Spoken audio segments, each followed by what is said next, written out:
passa por momentos de reciclagem. Nos mundos evoluídos, quando o cidadão que lá está percebe que ele não está entendendo muita coisa, que ele não está conseguindo contribuir para o progresso de todos, quando ele está atrapalhando o progresso dos outros, ele pede para cair fora. Ele procura os mentores e diz, olha, eu tenho que sair desse mundo porque eu não estou conseguindo acompanhar o progresso. O mentor diz, puxa, que bom, ainda bem que você percebeu, porque eu já ia lhe dizer. Isso acontece em mundos evoluídos. Quem está atrapalhando o progresso, da maioria, naturalmente pede para sair. E sai. Mas em mundos pouco evoluídos, onde não existe ainda um comprimido chamado Simancol para a gente comprar, e ter o desconfiômetro de perceber as nossas próprias mazelas, em que nós nos achamos essa oitava maravilha da criação, em que somente os outros é que erram. No mundo desses, ninguém sai. E ninguém acha-se errado. Os outros é que estão errando. Porque nós, no processo de cretinice que marca a evolução da espécie Homo sapiens, nós somos especialistas em descobrir os erros alheios. Os nossos, não. Faça um teste. Hoje à noite, pegue uma folha de papel pequena, não precisa ser grande. Pequena. Coloquem 5 defeitos que vocês acham que tem. 5. Olha, se encontrarem, saibam que vocês serão aplaudidos de pé pelos mentores espirituais. Se desses 5 vocês escolherem um para batalhar até o fim da vida para se melhorar nesse quesito, e conseguir, vocês vão ser recebidos com banda de música do outro lado quando morreram. Porque essa é a nossa tragédia. Nós somos ineficazes nisso. Então, no mundo em que todo mundo se acha, alguém tem que vir de fora para presidir esse momento, olhar na aura de cada um, se é que é na aura que se olha, e dar, sem riscos de cometer injustiça, ou um atestado de matrícula para continuar a nascer nesse mundo melhorado, ou um convite para que ele vá fazer a recuperação cósmica num outro mundo, porque ninguém aguenta mais aquele sujeito aqui. A exemplo de uma classe com 50 alunos, em que no ano letivo de 12 meses, na primeira prova que o professor aplica com 2 meses de aula, 35 alunos tiram boa nota, mais 15 alunos tiram péssima nota. Na outra prova, os 35 alunos saem bem, os 15 alunos continuam mal. Cada vez que o professor vai explicar uma nova matéria, aí um dos 15 diz, professor, dá para explicar de novo? Aí o professor, com toda a paciência do mundo, vai explica de novo. Os 35 entenderam, mas aqueles 15 não. Aí um diz, professor, explique mais uma vez. E o professor explica e explica, já podendo tratar de matérias novas, não o faz, prejudica os 35 que já poderiam estar estudando por causa daqueles 15. Então, ainda bem que no final do ano existe uma coisa chamada média aritmética, média final, em que cada aluno vai ter o seu resultado. Ou passa de ano, ou faz uma recuperação, ou é reprovado, e se ele já vem sendo reprovado há muito tempo, ele vai ser expulso daquela escola, porque ninguém aguenta mais aquela peça. E é isso que se chama juízo final, ou julgamento geral dos vivos e dos mortos. Por quê? Dos bilhões de seres, espíritos, que estão encarnando ciclicamente na Terra ao longo dos últimos 600 mil anos, e esses 600 mil anos corresponderia a um ano letivo dessa escola, finalmente, após todos nós, os atuais vivos e os mortos da espiritualidade, termos tido as mesmíssimas oportunidades encarnatórias, nascido bonito, feio, pobre, rico, com corpos sadios, com corpos doentes. Nós já, através das vidas levadas a efeito nesse mundo, experienciamos, vivenciamos todas as matérias do aprendizado desse mundo. E agora é hora de, como a gente pega um termômetro e tira a temperatura do corpo, segundo os mentores, desde o ano 1989, Quem está desencarnando desde então, saiu do corpo, já está lá a comissão esperando. Levanta a axila e bota um termômetrozinho para medir a energia amorosa acumulada, amealhada no perispírito. E a gente fica morrendo de medo. Tirou, rapaz, só 2, marca 2 mas só, ainda bem, o pessoal só está exigindo agora 1. Com 1 já está passando. Claro que isso é uma brincadeira, mas é fato pelos espíritos que informam, desde 1989 já começou isso que chamamos de juízo final. Pois que pretende-se que a partir do ano 2050, 2052, somente renasçam neste mundo, ou nasçam neste mundo, espíritos tendentes ao bem. Tendentes. Minimamente tendentes ao bem. Qualquer coisa tendente ao bem. A partir de 2050, 52, é essa turma que vai nascer. Esses são os considerados mansos que herdarão a terra. Olha o desespero aí da espiritualidade. Porque os que não atingirem esse mínimo de tendência ao bem estão sendo exilados já há algum tempo. E é doloroso o que está se passando nos ambientes espirituais. Porque não tem jeito, não tem jeitinho brasileiro, não tem como ligar para ninguém para resolver a situação. É dado a cada um conforme os seus méritos pessoais, acumulados ao longo de um processo que é verificado não pela justiça dos homens, mas pela justiça divina. E aí não tem jeito, pessoal. Não tem jeito. E assim, estamos nós vivendo um momento em que, dos bilhões de almas, de espíritos que estão encarnados e desencarnados na Terra, muitas situações já estão resolvidas. Mas tem bilhões ainda de casos que o espírito está ali, na linha divisória entre uma situação e outra.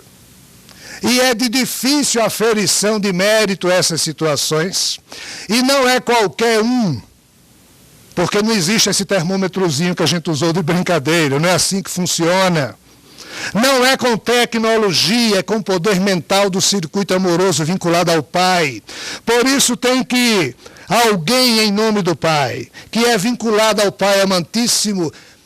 Essas figuras é que presidem esses momentos de reciclagem vibratória, porque eles não cometem injustiças.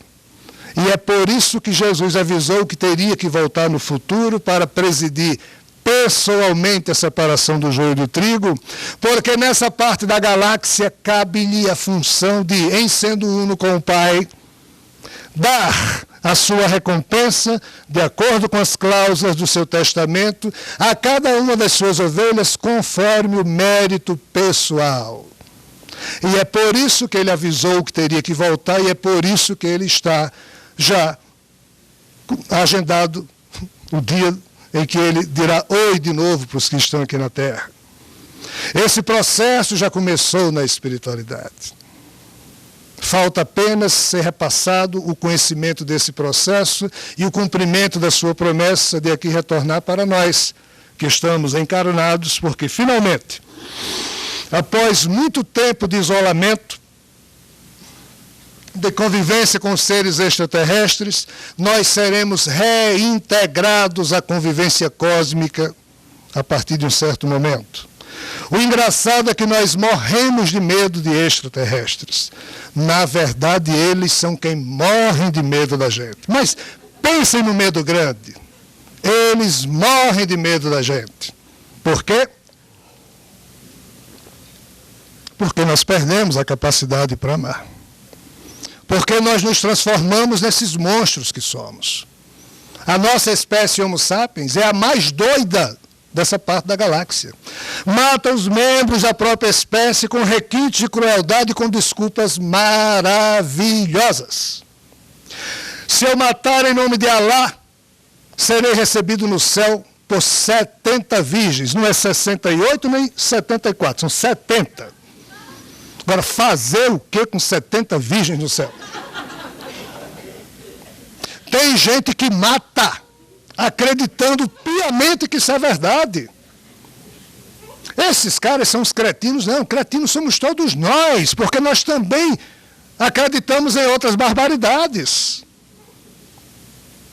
São raras as pessoas na espécie Homo sapiens que têm o tirocínio e discernimento de olhar para essas coisas e dizer, puxa, isso não pode ser verdade, mas com milhões de pessoas acreditam nisso, mas eu vou continuar seguindo aqui meu códigozinho de conduta, mesmo que ninguém note, mas eu vou aqui na minha. É difícil você ser alguém individualizado no meio de uma massa cretina. E a espécie Homo sapiens ia se transformando numa grande massa cretina.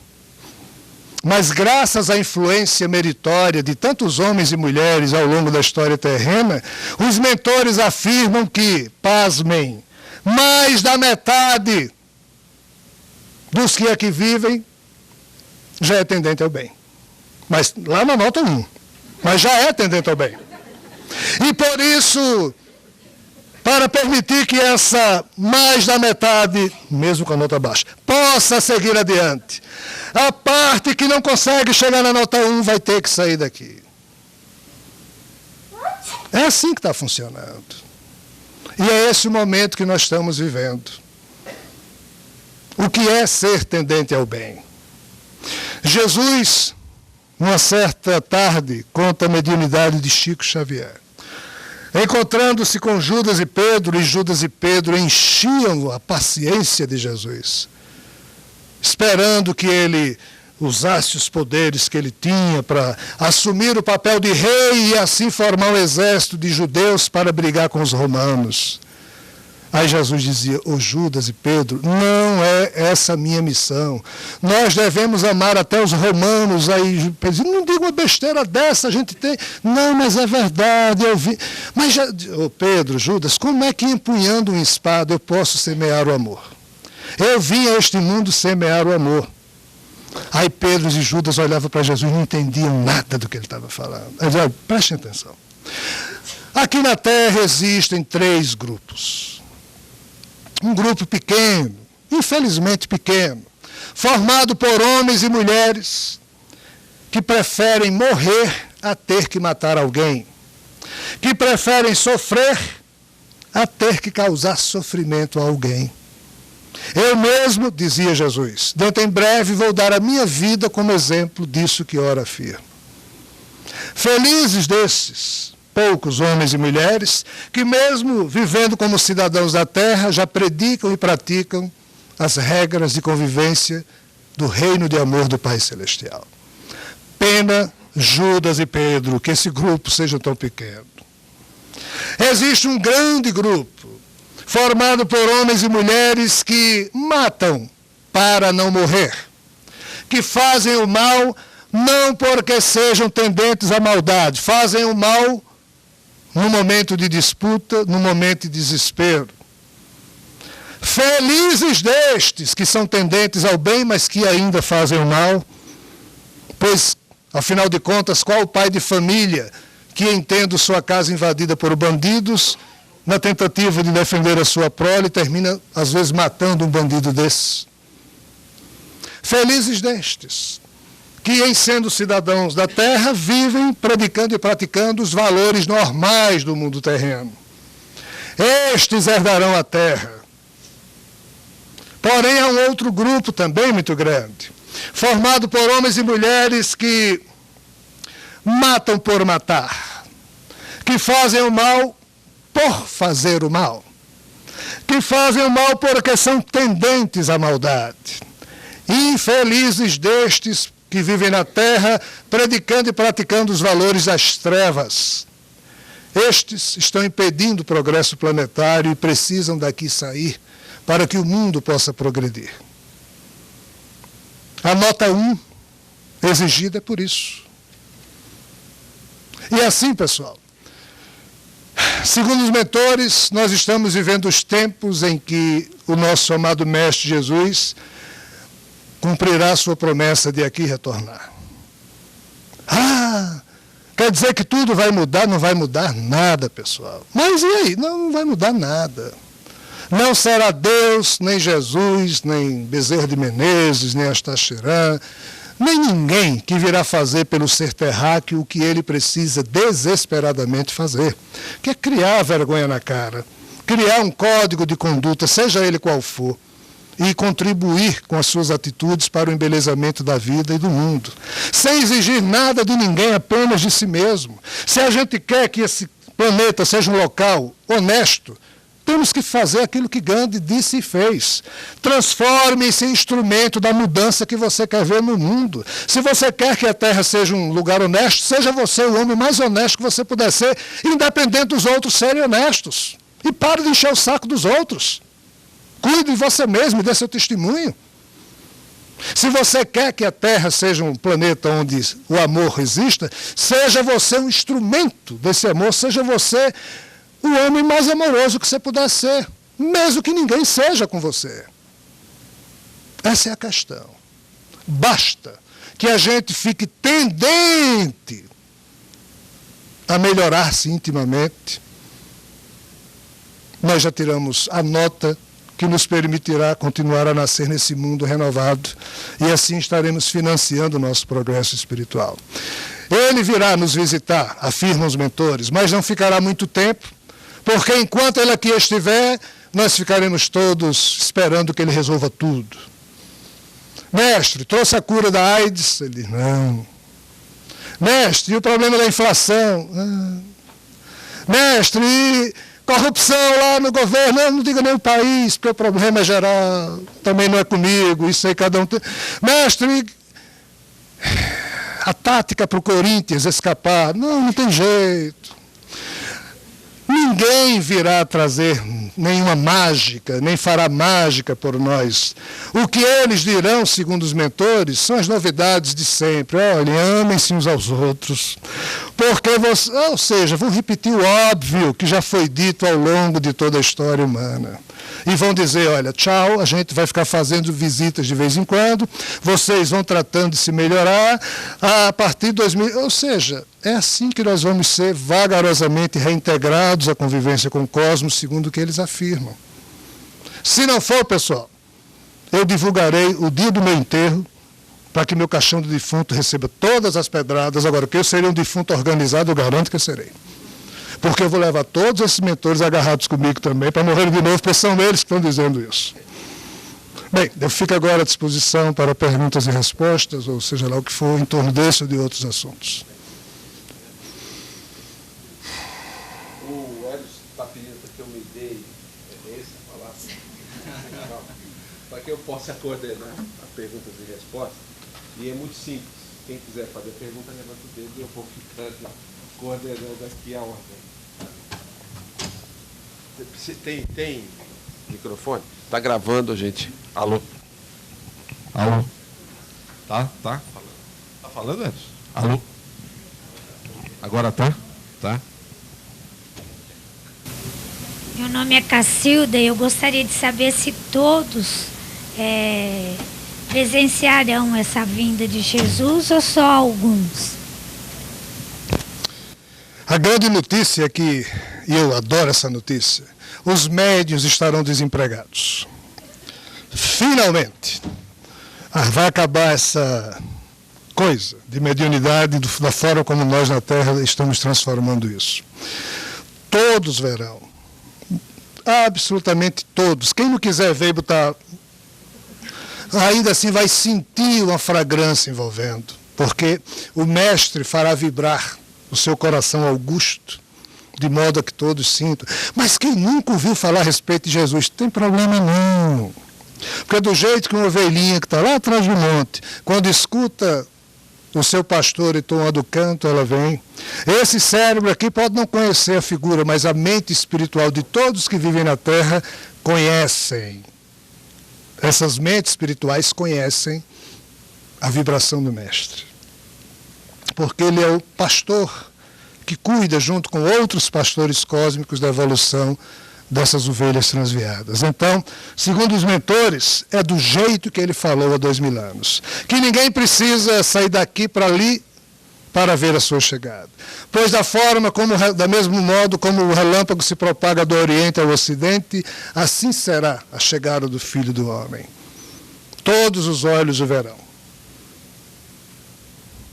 Até câmeras irão filmá-lo. É o que se diz. Se vão dizer que é Beelzebul disfarçado de Jesus, é outra história.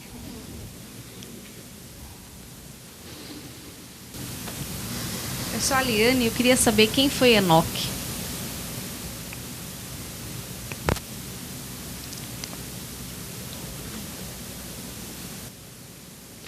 No livro Gênesis, que é o primeiro livro do Antigo Testamento da Bíblia, no capítulo 6, é dito que houve um tempo na terra em que existiam filhos de homens, ou seja, filhos gerados a partir da relação sexual entre homens e mulheres, e, portanto, esses filhos herdavam toda a carga genética dos seus pais e em tudo eram a eles semelhantes. Mas existiam também filhos de deuses, que eram aqueles gerados a partir da relação sexual que existia entre mulheres da terra e seres chamados deuses que chegavam de fora, tinham relações com essas mulheres e nasciam filhos que herdavam da mãe a sua componente genética terrestre, mas herdando do pai uma componente genética extraterrestre. Esses filhos de deuses apresentavam certas características que os diferenciavam da humanidade, ou seja, dos filhos dos homens.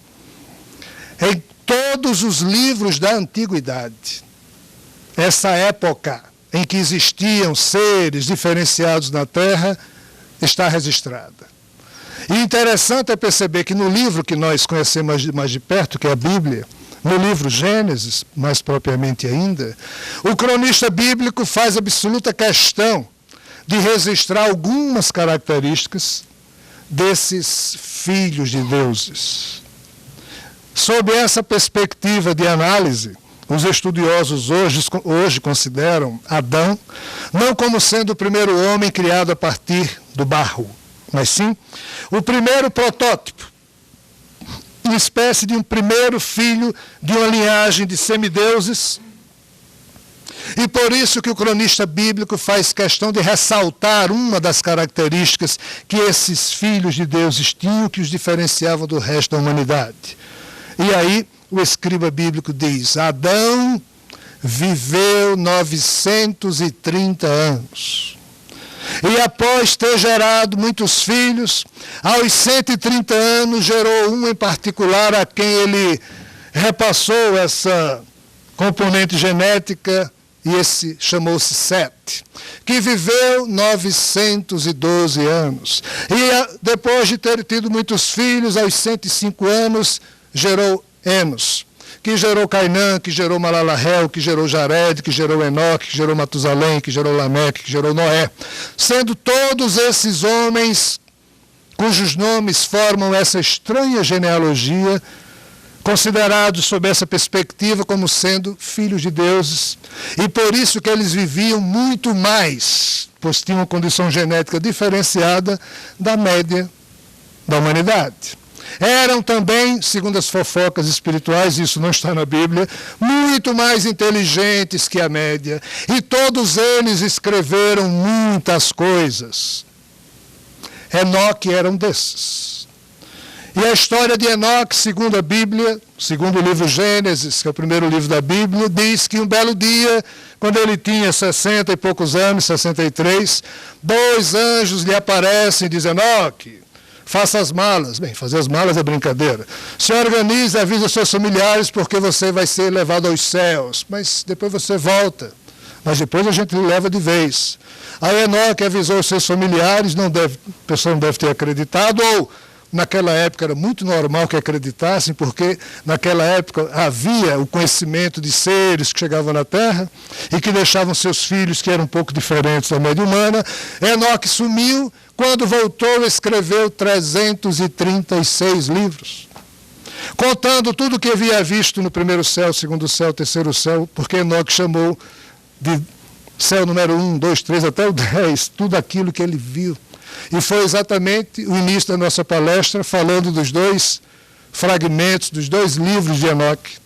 Porque dos 336 livros que ele escreveu, só pedaços de 2 sobreviveram. Mas sobreviveram ao quê?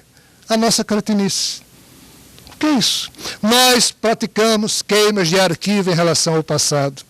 Em 747 a.C., por exemplo, Naboassar, imperador babilônico, mandou destruir todos os registros históricos que existiam antes dele.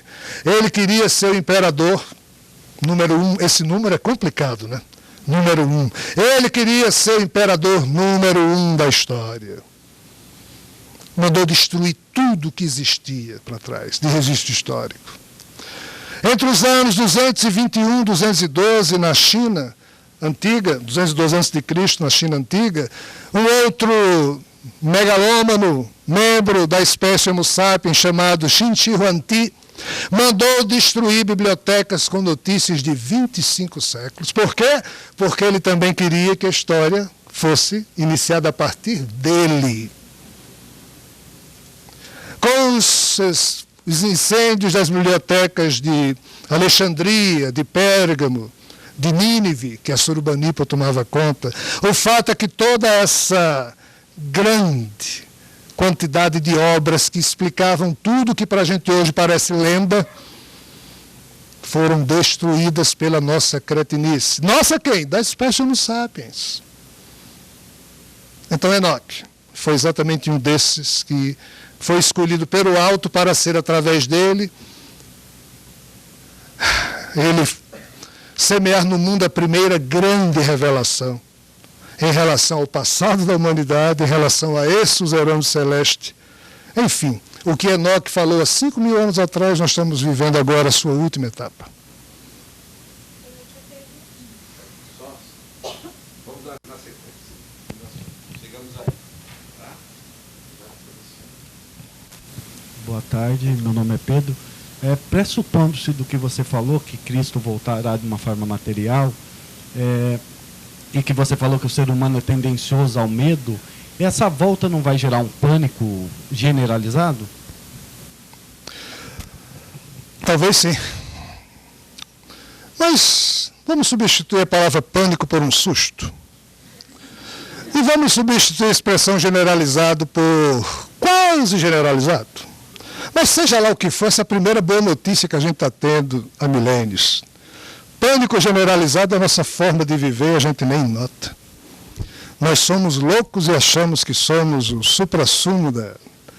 Nós chegamos a um ponto tal de cretinice que ninguém entrevista alguém perguntando assim, como é que vai sua vida? Ah, vai bem. Sua vida vai bem? Vai. Mas me fala do seu dia. Ah, meu dia é tranquilo, né? Quem de nós assiste uma entrevista dessa? A gente pega no sono.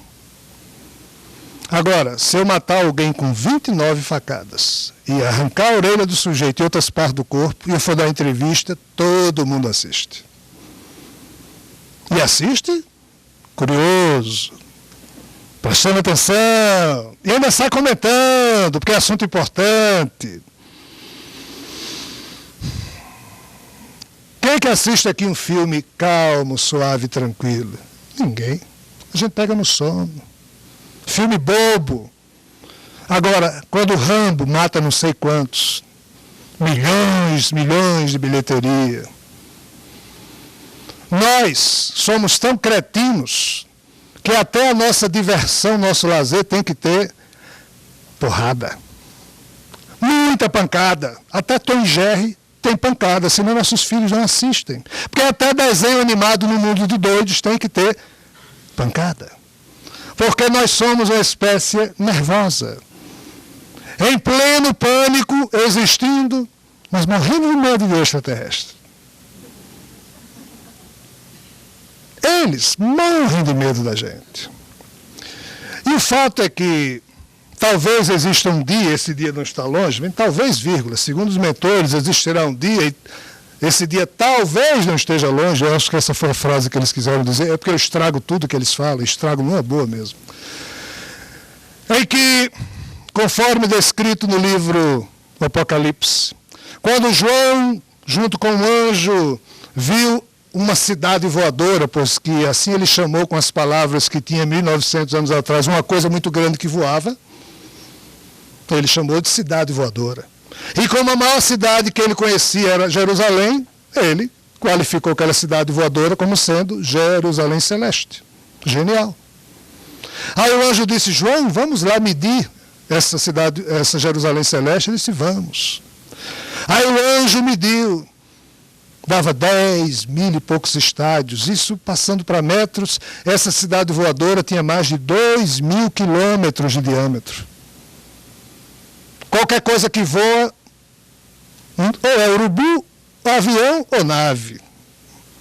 Só que a gente só conhece urubu e avião na Terra. Mas João viu algo mais que um avião ou que um urubu, porque era muito grande que voava. E é dito pelo anjo a João que era nessa Jerusalém Celeste que o tal Jesus, na sua condição natural de autoridade celeste, que ele habitava, ou seja, ele viaja nessa nave. Aí vamos só supor, que se essa nave de comando do mestre tem mais de 2.000 quilômetros de extensão, a Lua tem de diâmetro um pouco mais de 4.000 quilômetros. Ela está a uma órbita cerca de 350.000 quilômetros da Terra, 380.000 quilômetros. Quando ela está cheia, a gente vê que é uma beleza. Se essa Jerusalém voadora, Jerusalém Celeste, chegar a estacionar na mesma distância que a Lua está da Terra, a gente vai ver uma nave dessa como uma espécie de um pedaço de uma lua cheia. Nem tiro de revólver, nem míssil, nem escopeta atirado aqui da Terra chega nem perto.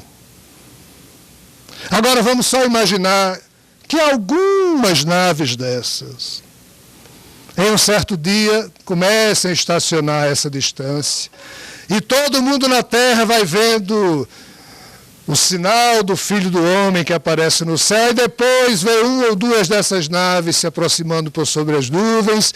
De repente começa a aparecer nas televisões do mundo uma certa mensagem em 7 línguas, e etc, etc, etc. Isso deve demorar 10 minutos, 1 hora, 10 horas, depois vão embora. Ocorrem certos encontros que serão filmados para posterior divulgação e vai embora. Pânico? Mas se for, pessoal, finalmente teremos um pânico por alguma coisa boa. Porque basta de pânico por guerra nuclear, tsunami, PCC em São Paulo, pelo menos será um pânico. Que venham pânicos desse tipo para ver se nos desperta para o óbvio da vida cósmica. Aí, se o pânico não for suficiente para nos despertar, de vez em quando eles visitam de novo. E de pânico em pânico, nós vamos entrando na turma do Pânico da Rede TV, que é um programa maravilhoso que a gente se diverte bastante. Se nada disso funcionar em 2029, aí a gente vai ter motivo para pânico. Porque um pequeno asteroide de 600 metros, chamado Apopi, vai passar no dia 13 de abril deste ano, e quem estiver no hemisfério norte, novamente na Europa, às 5h30 da tarde, assim, ó, passou esse asteroide, que deve passar cerca de uns 30.000 quilômetros da Terra. Mas se ele passar bem menos que isso, a Terra o atrairá e irá fazer com que a sua órbita, na próxima passagem pela Terra, em 2036, ou seja, 7 anos depois, aí ele venha de frente, aí bate na Terra, no Oceano Pacífico, numa tarde de um determinado dia, de um determinado mês do ano 2036. Aí nós teremos motivo para pânico. Até lá é só diversão, boa diversão. Que venham sustos que nos despertem para o óbvio da vida cósmica. Porém, como a gente morre de medo de ETs, exatamente aquele que se fez príncipe da paz virá nessas primeiras visitas como comandante desse processo para ver se o susto que a gente toma é só na hora, mas de Jesus a gente só pode esperar coisas boas. A gente só tem que ter medo da gente mesmo, não deles. Talvez tenha um sustinho, talvez 2 ou 500 se matem. Jesus está chegando, o mundo vai se acabar. Sabe-se lá, mas nada pior do que o que já tivemos no nosso passado.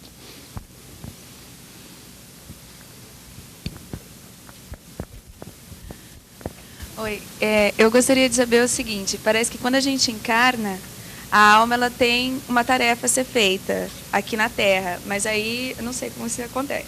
Aí com o decorrer do tempo ela vai se esquecendo dessa tarefa. Eu gostaria de saber daqui para frente como seriam essas encarnações, já que a gente está nesse processo que precisa ser mais adiantado, sei lá. A fofoca que corre na espiritualidade é que essa coisa chamada encarnação, em tese, não deveria impedir que nessa nova consciência de espírito encarnado nós não tivéssemos acesso ao nosso patrimônio espiritual. É justo, é lógico, que se eu em vidas passadas, se minha mente espiritual que hoje está subordinada a esse cérebro, quando estava subordinada a outros cérebros, estudou muito matemática, é justo que já que os arquivos desse estudo nela estão registrados, que nessa vida eu pudesse expressar isso com naturalidade.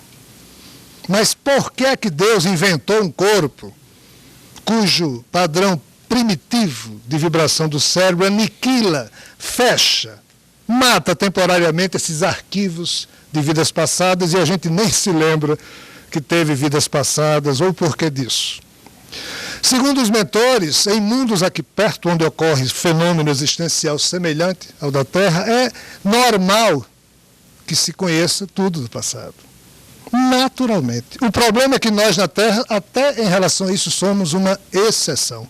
Por quê? Porque nós somos os doidinhos. Nós somos os doentes. E sob uma certa perspectiva, nós somos os criminosos diante das leis cósmicas. Assim, o planeta Terra serve como uma espécie de escola, mas na verdade é um hospital para espíritos doentes, ou um manicômio para espíritos loucos, ou, na pior das hipóteses, uma prisão para criminosos. Qualquer uma dessas observações é correta. Então, aqui a forma como se vive é de exceção, do mesmo modo que dentro de uma prisão, o modo de vida que lá existe é uma exceção em relação ao resto da sociedade. Dentro dos 4 muros da prisão, você tem o livre-arbítrio para fazer o que quiser, mas é ali dentro. É o nosso caso. Dentro dessa prisão que se chama programa encarnatório de cada um de nós, cuja única meta que é esperada de nós não é nenhuma tarefa brilhante, é só uma, a do melhoramento íntimo. Porque durante a vida, às vezes, a gente não tem tempo para nada, não tem condição de nada. Agora, não tem desculpa. A cada segundo na arte de viver é momento para você se melhorar pessoalmente. Essa é a tarefa que todos nós temos. E somos compelidos a ela naturalmente, mesmo que não nos lembremos de nada.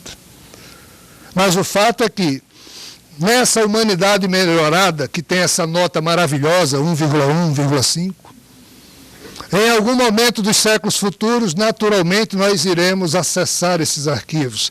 Hoje não fazemos, por quê? Porque se nós fôssemos acessar esses arquivos, nós enlouqueceríamos. Se nós fôssemos acessar esses arquivos, na hora que Tomé encontrasse Bebé para namorar, paquerar, e hoje não tem mais nada disso, né? Transar, ter um filho para que outra alminha pudesse nascer do mundo, na hora que Tomé olhasse para Bebé e disse, com essa eu não vou de jeito nenhum, que eu não sou doido. Porque já ia percebendo que Bebé era aquela peralta de vidas passadas, e na hora que Bebé olhasse para Tomé dizia, de forma alguma, com esse eu não vou. E aí os espíritos louquinhos, presos nos ambientes espirituais desse mundo, que só podem evoluir em corpos animais da espécie Homo sapiens, não teriam os novos corpinhos. Por isso que Deus misericordiosamente criou esse tipo de corpo animal que nos aniquila a recordação do passado, zerando essas recordações para que a cada nova oportunidade nós possamos evoluir. Lembrando-nos somente do que fizemos nessa vida. E já é uma tragédia. Imaginemos se a gente... Então, é só por isso. Mas no futuro, a espécie Homo sapiens, em algum momento, dependendo do nosso mérito coletivo, naturalmente acessará. O que hoje poucos conseguem fazer, será algo normal e comum no futuro. Mas quando a gente melhorar um pouquinho essa média vibratória dessa humanidade. Tá certo? Eu gostaria de saber se quem faleceu, tipo, nos anos 80, ainda tem condições de reencarnar atualmente ou vai ter que esperar a separação do joio e do trigo? A coisa é muito complicada. Não é tão simples assim. Cada caso é um caso, e na verdade o exílio começou desde a segunda metade do século XIX. Da mesma forma que um professor percebe com um semestre de aula que tem um aluno lá que não vai conseguir passar de jeito nenhum, porque ele só tirou 0, não tem a menor condição. Quando a doutrina espiritual se fez presente e através do exercício mediúnico, santificante e anônimo de verdadeiros heróis e heroínas da humanidade, os espíritos perturbados que estavam há séculos alojados nos chamados umbrais foram um por um sendo retirados para serem ajudados através das reuniões espíritas em que eles incorporam os médios e aí são esclarecidos e levados para a recuperação na espiritualidade. Desde que esse processo começou na segunda metade do século XIX e mais especificamente aqui no Brasil, a partir do início do século XX, quando esse trabalho se acentuou, espíritos que já nessa época não tinham condições de, em menos de 100 anos,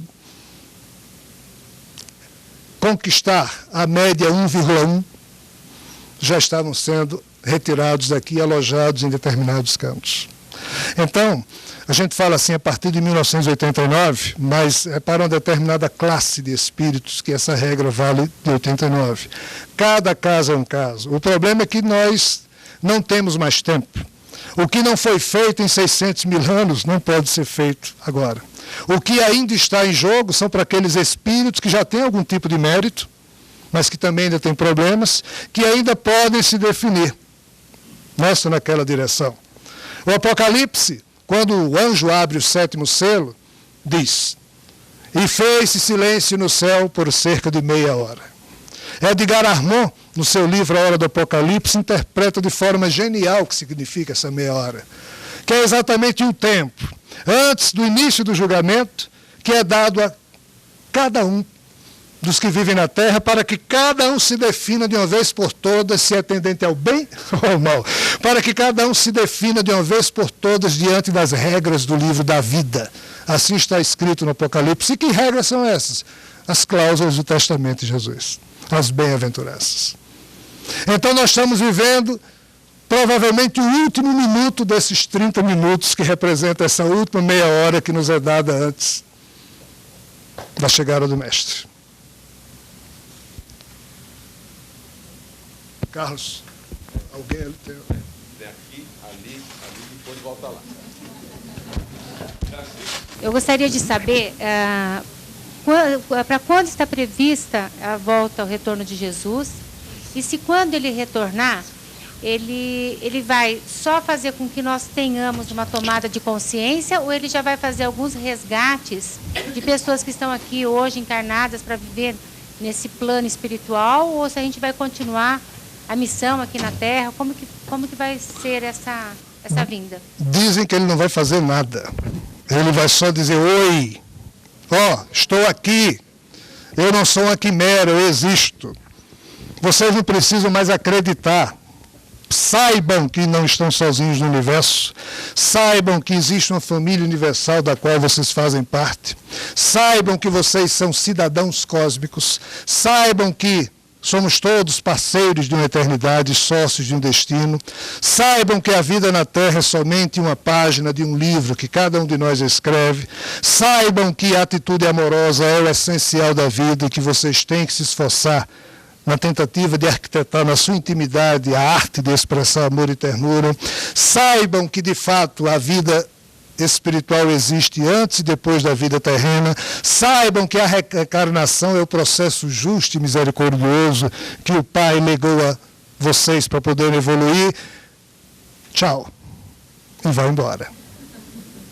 Ele não vai resgatar ninguém, não vai dar palmadas nas nádegas de ninguém. Parece que não. Quando é que isso vai acontecer? Segundo as fofocas, muito, muito breve. O que seria muito breve? 50 anos? Não. 20 anos? Não. 10 anos? Não. 5 anos, não, é antes disso. Bem antes disso. Muito antes disso. É 3 anos, não, é menos que isso. Se não for, pedrinhas no meu caixão defunto, maravilha, está tudo lá reservado.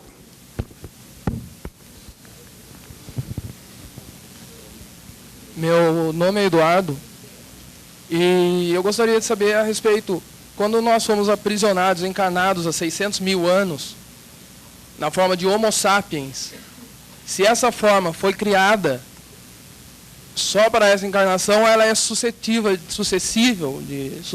de várias evoluções, se essa criação já vem de antes. Essa pergunta importa numa outra palestra de aproximadamente umas 2 horas, porque ela é muito complexa. Vou tentar falar 5, 10 minutos para ver se consigo atender.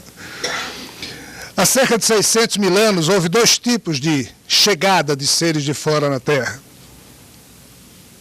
Começou há cerca de 600 mil anos. Comboios espirituais, trazendo espíritos libertos de outros corpos transitórios, mas também começou a chegar aqui seres nas suas próprias naves. E foram ficando. A questão é, esses seres que aqui chegavam no mundo transitório, que eles não conheciam, essa coisa chamada morte, ter que morrer. Mas seus corpos extraterrenos, em algum momento, iriam não mais suportar a radiação da nossa estrela Sol. Então eles iriam ou morrer ou se desintegrar, seja lá o que viesse a acontecer como fenômeno, os espíritos deles iriam ser liberados, eles ficariam nas esferas espirituais terrenas e teriam que nascer em outros corpos. Porém, esses seres que chegavam de fora, essa questão de sexualidade, ela é muito natural em mundos atrasados. Em mundos evoluídos, não existe a função sexual. Você não nasce, nem morre, você acontece ou desacontece. Você chega ou sai. São questões que nós não temos nem palavras no vocabulário terreno para ir a fundo. O fato é que esses seres, ao perderem seus corpos, teriam que renascer nos corpos naturais do processo evolutivo da natureza desse mundo. E a espécie Homo sapiens é uma das espécies criadas a partir do lento processo evolutivo. Essa espécie foi, entre aspas, mexida geneticamente falando em alguns momentos, na perspectiva de melhorá-la. O próprio Enoque é exemplo disso naquela genealogia que foi feita a partir da interferência dos Anunnaki, ou Nephilim, na história da Terra. Zechariah Sitchin tem livros maravilhosos que falam um pouco disso aí, ou muito disso aí. Ou seja, foi dessa forma. Só que esse assunto ele é muito complexo.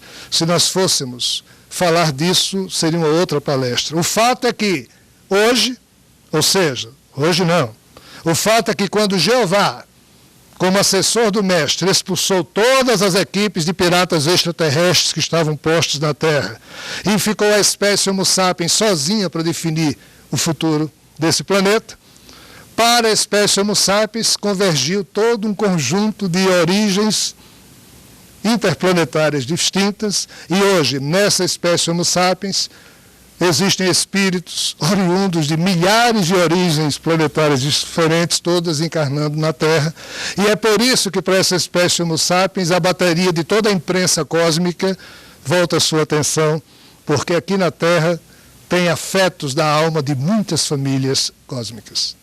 Nós somos a notícia, a manchete dos principais jornais e TVs dessa parte da galáxia. Não somos lá manchete muito agradável, mas que nós somos manchete, somos. Se isso serve de alguma coisa, maravilha.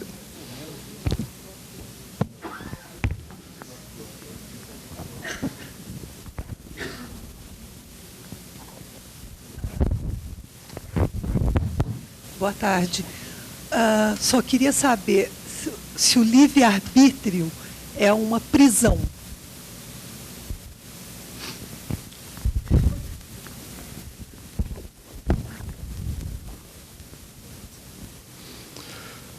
Há um livro chamado Livro de Mirdad, de Michael Naimi, em que ele descreve esse personagem de forma genial. Esse livro é maravilhoso, pena que não mais editado hoje em dia. Em uma certa passagem desse livro, Mirdad, conversando com os seus conterrâneos, diz: pois que estavam discutindo exatamente essa questão. Se Deus, em tendo-vos dado a cada um de vós a semente da sua divindade, fosse dela cuidar ao invés de vós, quais seriam os vossos méritos, quais seriam as vossas virtudes?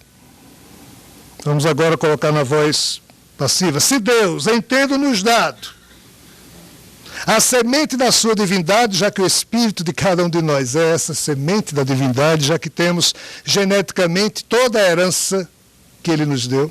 Por isso que Jesus dizia, vós sois deuses.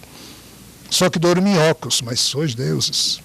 Se Deus, em tendo-nos dado a semente da sua divindade, fosse cuidar dessa semente ao invés de nós, quais seriam os nossos méritos? Quais seriam as nossas virtudes? Então, essa coisa chamada de livre-arbítrio é exatamente o processo filosófico pessoal, o código de conduta que cada uma dessas sementes cósmicas tem, para ir optando por agir dessa ou daquela forma ao longo da eternidade. Isso é um saco, isso é chato para nós terráqueos. Os ETs acham maravilhosos, aqueles evoluídos. Porque Jesus dizia com muita propriedade que jogar pérola aos porcos era algo complicado, porque os porcos não tinham sensibilidade para valorizar as pérolas. E nós somos os porcos da história. Nós não sabemos perceber o óbvio, nem da vida cósmica, nem da vida terrena. E assim, pensamos que Deus castiga. Deus não castiga ninguém. Nem nós, que somos pais e mães imperfeitos, por pior que venha a ser a falta ou o erro que um filho nosso cometa, nós, que somos essas tragédias, não castigamos nossos filhos. Não reservamos para os nossos filhos um inferno ou um céu. Como é que Deus faria isso? Mas nós acreditamos nisso. Deus não gosta de mim. Tem gente que diz, Deus não escuta as minhas preces. Deus não condena nem castiga ninguém.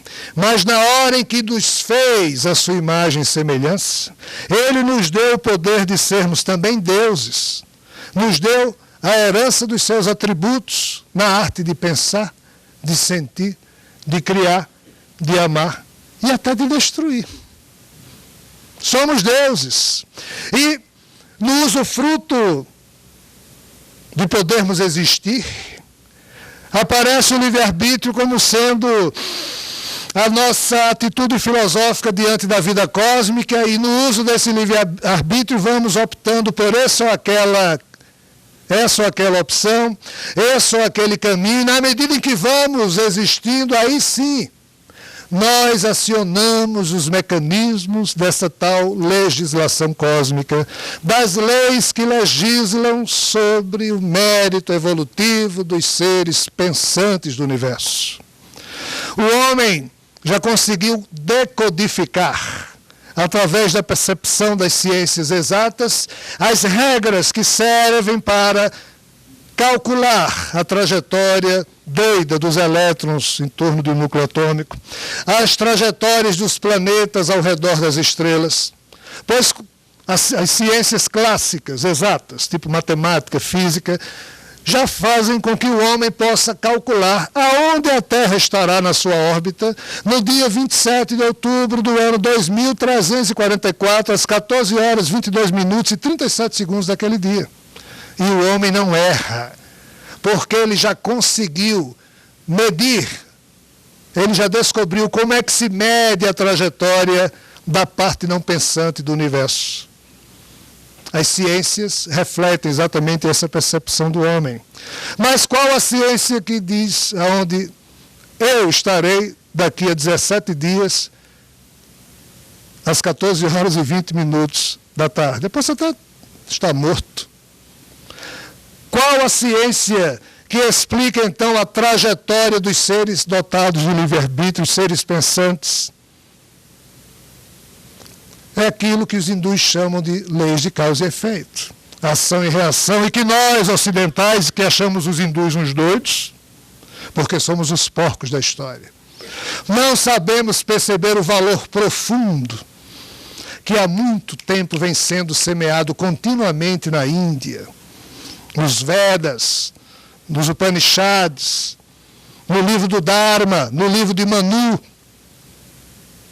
Nós, os porcos ocidentais, que não temos sensibilidade para perceber o óbvio das regras que regem e legislam a vida espiritual e cósmica, não sabemos que existem os mecanismos das leis de causa e efeito, e esse é o nosso drama. Só viemos saber disso através da revelação espiritual que surgiu no século XIX, na França. Mas não levamos isso a sério. Como a gente também não leva a sério nada que Jesus explicou. E assim, o livre-arbítrio é somente o mecanismo que nos permite evoluir, optando, e na hora em que optamos, nós acionamos os mecanismos das leis de causa e efeito, que vão marcando em nós mesmos o produto da opção que fazemos. E é assim que nós vamos marcando na nossa condição espiritual, ou a nossa riqueza existencial, ou a nossa miséria moral, a nossa tragédia existencial. E é o livre-arbítrio que nos possibilita isso. Não é uma prisão, é um mecanismo de acionar as leis que legislam sobre a vida cósmica. Não fazer isso é não existir. Ou seja, quem não existe não se submete ao livre-arbítrio. Quem existe se submete. Mais do que isso, na condição humana, não nos é dado aprofundar sobre essa questão. Me permite. Sei que tem uma pergunta aqui, mas uma antes. Eu vou fugir. Tem alguém daquele lado? Aqui tinha alguém que tem perguntas?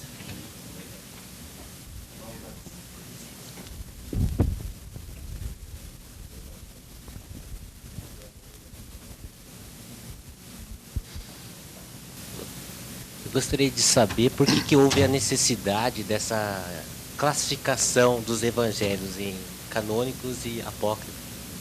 Quando Jesus se foi, 3 grupos ficaram disputando o legado que ele deixou na terra. Os seus apóstolos, com medo de também serem crucificados, se esconderam, se reuniram em um determinado local, que passou a ser posteriormente conhecido como a Igreja de Jerusalém. Mas seus apóstolos, por serem judeus, e todos eles homens simples da Galileia, eles passaram a transformar a mensagem universalista de Jesus, que era para todos, em mais uma mera questão judaica. Os judeus sempre foram divididos em seitas, em segmentos. Os fariseus, os saduceus, os essênios, os zelotes, os sicários, os galileus, os samaritanos. E os galileus eram da Galileia, que era uma região que os judeus da Judéia nem consideravam como sendo de fato judeus. Tanto que eles perguntavam, mas o que poderá vir de bom lá da Galileia? Os galileus eram necessariamente homens simples. Jesus, dos 12 apóstolos que escolheu 11 da Galileia, só um da Judéia. Esse um foi Judas Iscariotes, que era o intelectual da história. Assim, quando esses 11 apóstolos, pois que nesse momento Judas já não mais estava no mundo dos vivos, pois que já tinha saído, continuaram a administrar o legado de Jesus, ele era um homem simples e queriam enquadrar qualquer pessoa que quisesse transformar em seguidor de Jesus nos ritos que eles consideravam. E eles consideravam que somente os judeus eram meritórios de receber, teriam o privilégio de receber a mensagem de Jesus. Jesus, além de apóstolos, tinha discípulos. E os tinha em número bem maior que 12, quase que uma centena. Esses discípulos, diferentes dos apóstolos, haviam sido aculturados, ou melhor, tinham sido educados em cidades cuja cultura predominante era a cultura grega, cultura helênica, advinda do tempo do Império de Alexandre Magno. Então, esses discípulos eram homens e mulheres mais esclarecidos. E começaram a discutir com os apóstolos. Vocês estão transformando a mensagem universalista de Jesus numa mera questão judaica. Desculpem, vocês têm que levar as palavras de Jesus para todos Aí os apóstolos diziam, não, a gente só vai falar aqui para os judeus. Então esses discípulos começaram a fazer o que os apóstolos não estavam fazendo. Os apóstolos tinham muito medo, por quê? Porque o sinédrio judaico, através de um cidadão chamado Saulo, perseguia os seguidores de Jesus, os ainda não chamados de cristãos, porque esse termo só surgiria mais tarde. Então esses discípulos começaram a falar abertamente. Então esse homem, Saulo de Tarso, voltou às suas baterias para perseguir também os discípulos. E por isso que o primeiro mártir cristão foi exatamente o maior expoente desse grupo de discípulos, que foi Estevão. E assim, quando Saulo de Tarso, um belo dia, se transforma em Paulo, porque ele encontrou com Jesus ressuscitado na estrada de Damasco, Paulo passou a ser cristão e passou também a discutir com os apóstolos que eles estavam estragando a mensagem de Jesus. Aí os apóstolos diziam, não, nós não vamos levar a mensagem de Jesus para outros povos. Aí Paulo disse, pois eu vou levar. Eu já até matei Estevão, ele estava fazendo isso, ele estava certo, eu vou. E Paulo foi quem levou a mensagem de Jesus para os gentios, ou seja, para os que não eram judeus. Se os apóstolos fundaram uma igreja, Paulo fundou dezenas de igrejas. Detalhe, Paulo não conhecia Jesus. Paulo nunca tinha estado com Jesus. Aí Paulo começou a desenvolver uma doutrina própria. Falar em pecado original, Jesus nunca falou em pecado original. Falar em salvação, Jesus nunca falou em salvação. Falar em justificação pela fé, Jesus nunca disse isso. Disse que seria dado a cada um conforme as suas obras. Então Paulo foi criando uma doutrina filosófica pessoal com a melhor das intenções, e foi como ele criou diversas igrejas. Essas igrejas ficavam mandando epístolas, ou seja, cartas, perguntando a Paulo certas questões filosóficas, doutrinárias, e Paulo respondia, já que ele não podia estar em todas essas igrejas ao mesmo tempo, também através de epístolas aos Tesalonicenses, epístolas, ou seja, aquelas epístolas que hoje nós conhecemos eram respostas de Paulo. Com o tempo, cada igreja dessa tinha que ter uma autoridade, que foi chamada de bispo, e aí começou a tragédia. Com o tempo, cada igreja dessa tinha um conjunto de manuscritos, ou de papiros, ou livros, vamos chamar assim, sobre Jesus. Com o tempo, e aí entra a nossa cretinice da espécie Homo sapiens, eu que era bispo de uma igreja, dizia, os meus escritos são certos, dessa igreja aí está errado. E as igrejas começavam a disputar a supremacia umas com as outras. O que Jesus se preocupou em transmitir, aquelas 5 questões, a revelação de um Pai amantíssimo, amai-vos uns aos outros, o contexto cósmico eterno envolvendo a vida na Terra, a notícia de que ele volta, para essas igrejas era nada, elas estavam discutindo as coisas que Paulo tinha colocado na pauta de discussão teológica do dia. Com o tempo, existiam mais de 10 segmentos no cristianismo por volta do ano 100 depois de Cristo. No ano 200 depois de Cristo existiam cerca de 20 ou mais facções. Existiam os montanistas, os ebionistas, os paulicionistas, é igual a torcida do Flamengo, Grêmio, Palmeiras, é a nossa cretinice, sempre presente.